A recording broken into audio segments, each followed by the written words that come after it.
A collective sigh of relief today as a strike by CP rail workers comes to an end.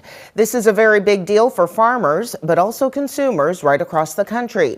And Marianne Dimain joins us live with the latest details. Good afternoon to you, Marianne. So if you could break down how this all went and the timeline of it all too. Good afternoon, Candace. Well, I can tell you they're not going to need these picket signs behind me here like they did over the past 2 days.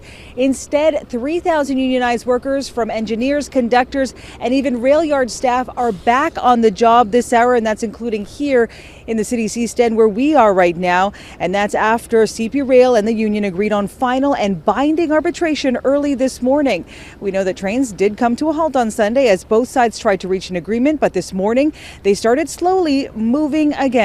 Teamsters Canada Rail Conference says binding arbitration wasn't the preferred method, but it said it managed to negotiate terms that are in the best interest of its members. Members who stopped work and were out with signs for the past 2 days. The union says wages and pensions do remain key stumbling blocks. Now, the agreement means CP can resume essential services for the North American supply chain. There were concerns that if the work stoppage went any longer, it would severely impact Canada's supply chain and even grocery store shelves. Here's more from one expert on what we avoided.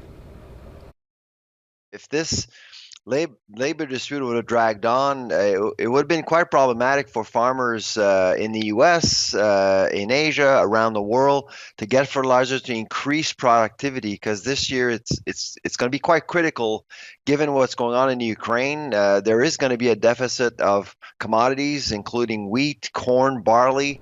So we need all the help we can get.